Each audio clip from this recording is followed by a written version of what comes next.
You're listening to There's a Better Way, smart talk on healthcare and technology. If you're up for energizing and story-driven conversations with national healthcare leaders driving industry innovation across the country, then you are in the right place.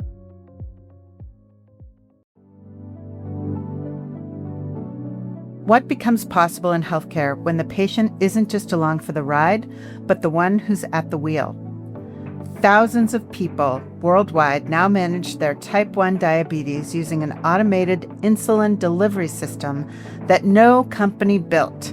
Instead, it was built by patients and parents and shared for free on GitHub.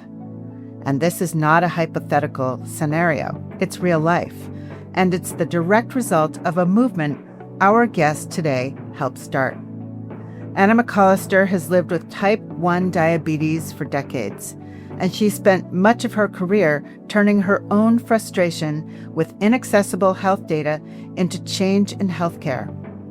She was integral to #WeAreNotWaiting movement, which pushed device makers and regulators to open access for data for patients on their timeline, not the industry's. Today, Anna is the founder of 4 Lights Advisors, a member of the ONC Health Information Technology Advisory Committee, and a board member of the Sequoia Project.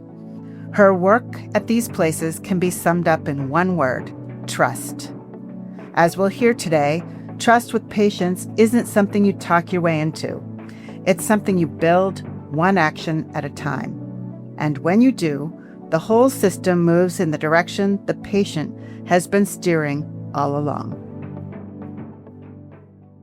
Anna, you're the perfect guest for helping us imagine and explore the possibilities when we give patients access to their own health data, and for exploring what it takes to earn the kind of trust to make that work. So let's open with a little of your background. What makes you so passionate about this work? I'm passionate about this work because I live this work. In fact, it was my life with type 1 diabetes that drove me in the direction of this work. I began my career first in journalism, then I did economic policy and the foreign policy. And the foreign policy didn't work out very well with my type 1 diabetes. So I decided to switch careers, switch directions, and get into healthcare. And over time, did healthcare public affairs and global communications, ran the healthcare practice for 2 of the big global communications agencies, and over time became more and more frustrated with research and stagnation in research. So as all of the electronic health record data began to be generated, like 15 years ago, a friend and I decided to start a company to make it easier to explore incredibly complex EHR data in real time through a visual interface. That company really launched me into the world of health technology and health IT policy because I live in DC and have a background in public affairs. But I realized that many of the problems that I was experiencing as a patient and as a consumer were actually fixable. It's just that nobody had bothered to fix them. So whether that was with the lack of ability to access data from my diabetes devices and my medical devices, or whether that was getting access to my lab data when I needed it to really understand what was happening with my blood work and my kidney disease. It was all of these things that I suddenly realized these points of frustration were fixable, but nobody bothered to fix them. Can you take us back to a moment in your own care? You have lots of stories when you didn't get the data you needed. What did that reveal about the system and the problems that you say are fixable, but nobody's fixed? Well, I'll take you back to 2 moments. One was with medical devices. I have type 1 diabetes. I use a continuous glucose monitor. I use blood glucose meters and an insulin pump. And this was probably about a year into my experience as a co-founder of a big data analytics company. I was having some difficult time with my diabetes, needed to go to the doctor, and I was having an impossible time actually accessing the data and trying to download the data to take it to my doctor. The continuous glucose monitor that I used I use Apple computers, it then required their data download process only worked with Microsoft computers. So I had to purchase parallels so that I would be able to download the data and view it. The software that both of these companies used looked like it was built in the era of the DOS prompt. It was horrible. I was infuriated that I had to put parallels and run Windows, buy all new software just to be able to get access to my data. And again, at that point of my professional experience, I knew that all of this stuff was fixable. It's just nobody was bothering to fix it. So I started looking into what's the regulations, what are the company policies, reaching out to the company, going to different meetings, speaking up at different meetings, both with FDA, getting involved in various FDA, both advisory committees and like working groups around medical device data access, and speaking at different conferences of diabetes patients and trying to use humor and empathy, but to cajole the companies into actually doing the right thing. It took us a while to get to a point where we could really make change, but that's one of the things that really drove my interest in medical device data policy and what would ultimately become my contribution to the We Are Not Waiting movement, which we can get into in a moment. The second issue as it relates to electronic medical record data and particularly lab data is I have had type 1 diabetes now for several decades. I have all the complications from diabetes. I have eye disease, kidney disease, nerve disease.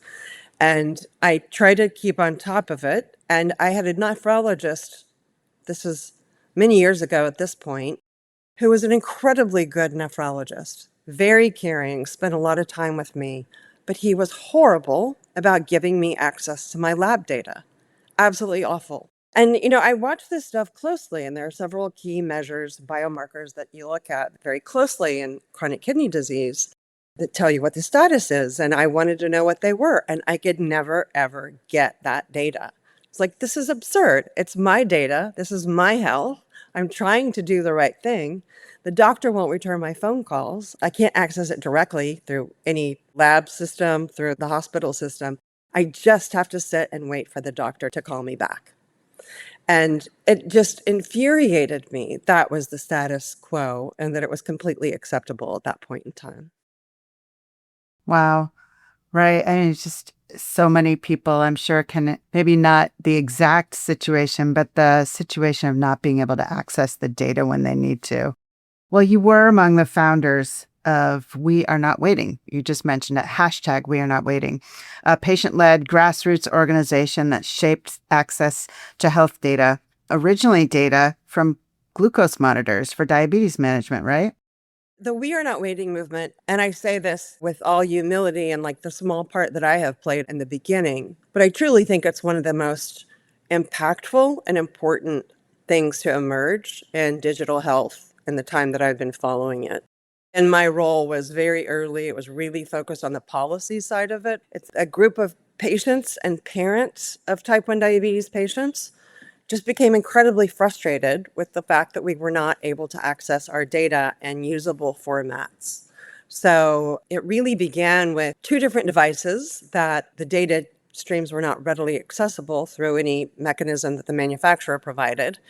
And a couple of parents of children with diabetes and one patient were computer programmers, worked in software. They figured out how to hack into the receiver for the continuous glucose monitor, and they could then, which at that point you couldn't download directly, you couldn't access the data stream, but they hacked into the receiver, figured out how to connect it to an Android phone, send it to the cloud, and pull it down on a different Android phone or a Pebble watch.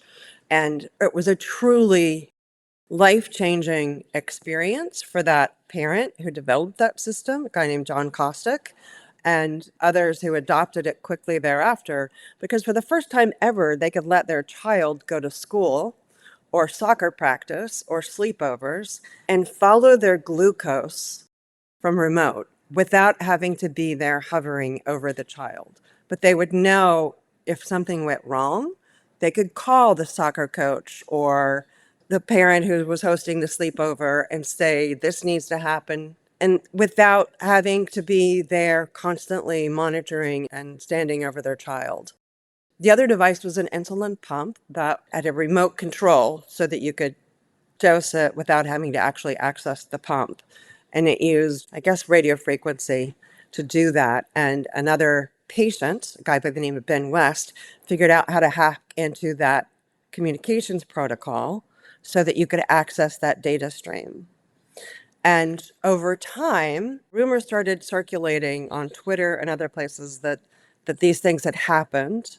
And I spoke at a meeting hosted by my friend Amy Tenderich called the DiabetesMine Innovation Summit. I was the first to really talk about the need for data access, the need for standard data formats, the need for accessible APIs.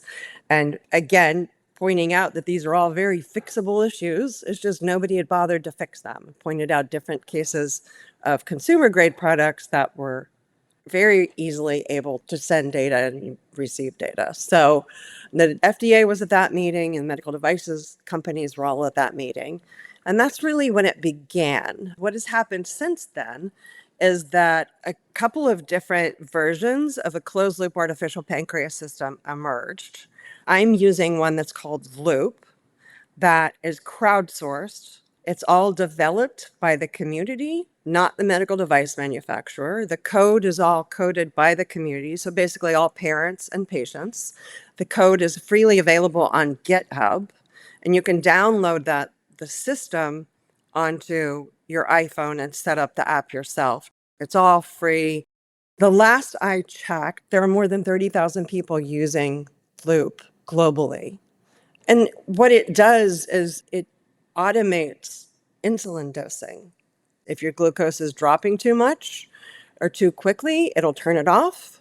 If it's rising, it'll dose you insulin based off of your continuous glucose monitors. And it's all done through my iPhone, which serves as the brain and the connector between my continuous glucose monitor and my insulin pump. That's amazing. And all patient developed. All patient developed patients and parents. So if there's an issue, it gets referenced and fixed immediately. And through social media, everybody gets an alert about what needs to be fixed and what they need to watch out for. Where do you see the biggest gap today for what patients are entitled to and what they can practically access and use for data? Well, we still have a remarkable amount of challenges accessing all of the data from the clinical care system and all of the electronic health information that's generated in the clinical setting. The industry has sort of landed on this solution of patient portals. Patient portals are helpful. So that was a major step forward, and that was a really big battle that ONC took on behalf of patients. That has been incredibly beneficial. But not all electronic health information is available in the portals. And that information is absolutely critical. A year and a half ago, I was in the midst of developed some vision issues that were urgent. Cluster of microaneurysms in my right eye that was caused by long COVID and microclotting from long COVID. And I had lost most of the vision in my right eye. I couldn't see well at all. And I was told that I needed urgent eye surgery by my ophthalmologist. I managed, somewhat miraculously, to get into the Wilmer Eye Institute at Johns Hopkins, which is one of the top eye institutes in the world. I got an appointment with a surgeon, but I was unable to get the imaging from my eyes. I'd had imaging taken every month for the prior 18 months. I wasn't able to get any of that imaging. They basically were telling me that I contacted the doctor. They sent me to medical records. The medical records department told me that I needed to write a check, a paper check, send it to them in the mail. Once that check had cleared, they would then have 30 days to get me my imaging data. And the appointment was in 4 days to get the surgery. So, I was just completely dumbfounded. Well, let's dive a little deeper into what it means for the patient to be in the driver's seat, as you have been. The conventional view of healthcare innovation is that it's done for patients. You have pushed back on that. The better model for data access, governance, AI, all of it, is to design with patients, not just for them. So, what does participatory design and governance look like in practice when the patient is the one who's driving innovation? There are a variety of different ways that you can include patients in co-designing different things. I'll give you an example of, and I work as an independent consultant, and I worked for 4.5 years with a genetic testing company that had a remarkably good set of basic principles around data access and data sharing. They had 4 core founding principles, 2 of which were related to data that were like patients own and control their data, and that data is more valuable when it's shared. So the company had been growing quite a bit. Those principles were something that they definitely supported, but there were aspects of it that had not really been operationalized. So as they were moving towards broad scale commercialization of de-identified genetic data, they really wanted to do it in a way that didn't lose the trust of patients and providers. So they came to me and said, how can we do this in a way that we don't lose trust? And I said, let's do better than that. Let's do it in a way where we actually earn trust. So I created for them a framework around how patients can be a part of the data governance process by essentially this framework, which I called my trust stack. This framework was sort of a multi-layered approach towards embedding patient interests, concerns, and desires about what should happen with their data into all aspects of data governance. And in that case, we created different mechanisms and tools for engaging patients directly in data use policies. I was very committed to transparency around data use. So one of the things that we did that I'd been trying to get companies to do for quite some time, but I was finally able to convince this company to do it, was we created an annual report on data use. And it was an annual report on all of the ways that the company had used de-identified genetic data that prior year. And what it showed was a remarkable amount of incredible research and how that data had been used to benefit patients by creating research into like genetic variants and the impacts of specific variants on different forms of disease. And people were a little concerned about it. I mean, there's a lot of support for it because it was a really good company, but people were concerned about it some. But when we released it, patients absolutely loved it. Because I'd had some discussions with patients before and they were like a little hesitant, like, how are they going to commercialize data like that? How are they going to do that ethically? There were some serious concerns. But when I released this annual report that listed out all of the ways that the data had used, people were thrilled because their data had been used to benefit research and other patients as well as patients like them. Sure. Well, that work has led you to work with HITAC. It's led you to a board seat with the Sequoia Project and to helping lead the Sequoia Project's consumer engagement work group. These organizations are helping to shape what's possible for patients with policy and governance and so forth.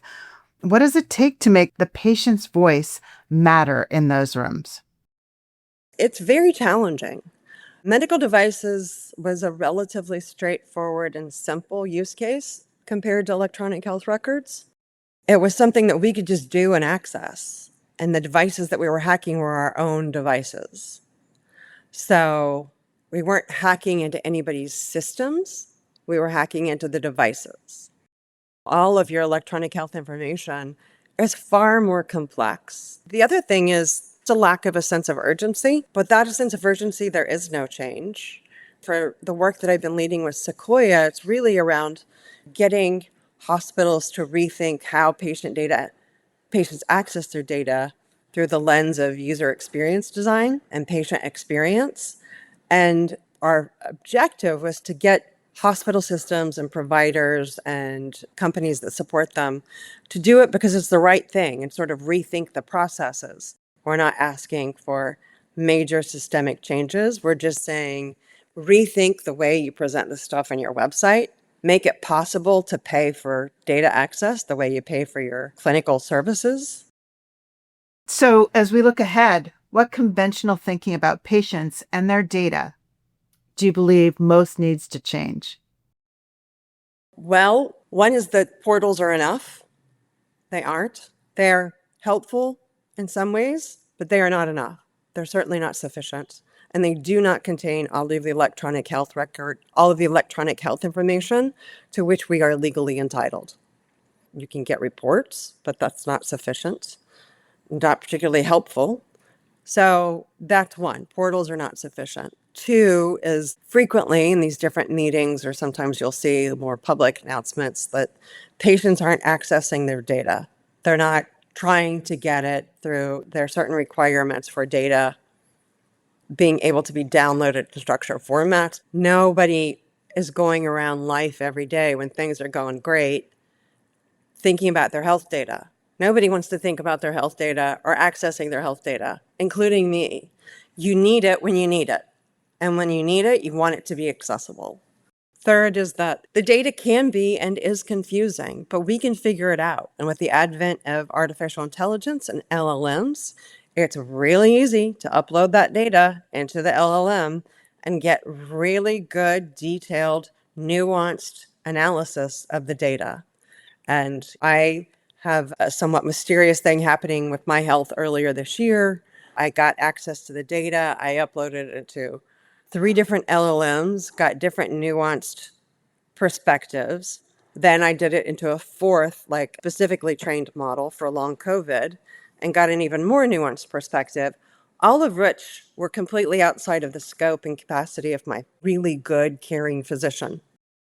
So, if patient data access were truly solved tomorrow, what's the first change a patient or caregiver would actually notice?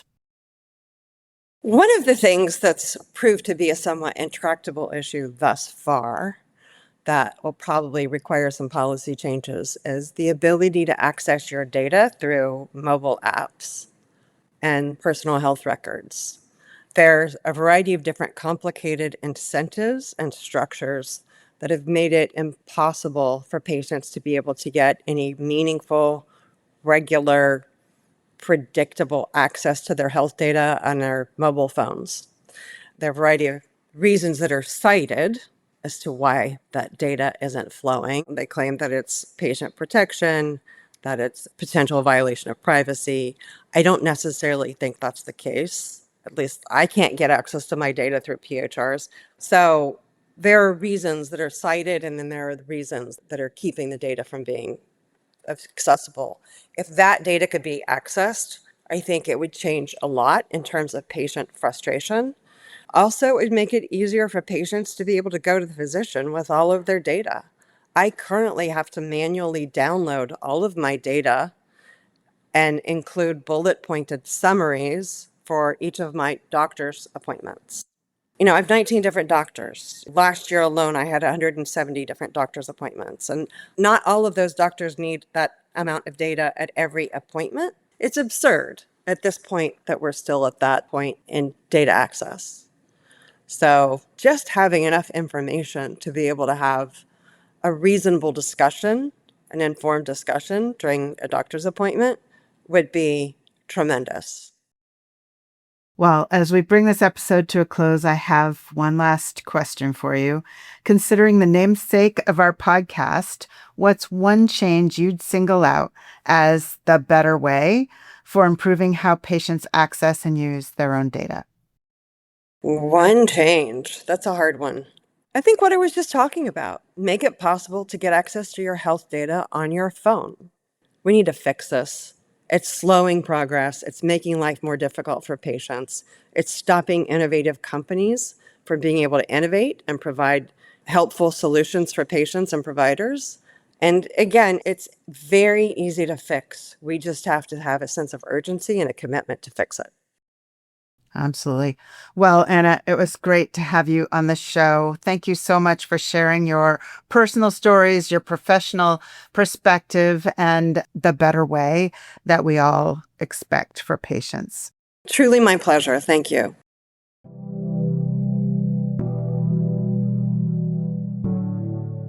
One thing came up again and again in my conversation with Anna. What's broken isn't always beyond fixing. Sometimes it's just that no one bothered to fix it. That's the same instinct behind #WeAreNotWaiting. Patients who hacked their own devices because they weren't going to wait for a manufacturer or a regulator to move first. So patients climbed into the driver's seat and fixed it themselves.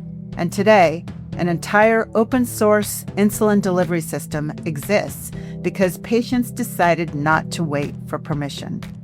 That's what happens when patients stop waiting. And the same principle holds on the other side of the table. Organizations that want to build patient trust can't just assume they have it. They have to earn it. When Anna advised a genetic testing company to publish an annual report that showed exactly how patient data had been used, the patients who had been the most skeptical ultimately became strong supporters. And that's because these patients could see for themselves how their trust had been earned and not taken for granted. That's the thread running through everything Anna does. Don't wait for permission to fix what's broken, and don't expect trust you haven't earned. Anna proves that with the patient at the wheel and the industry right alongside them, healthcare can move in the right direction.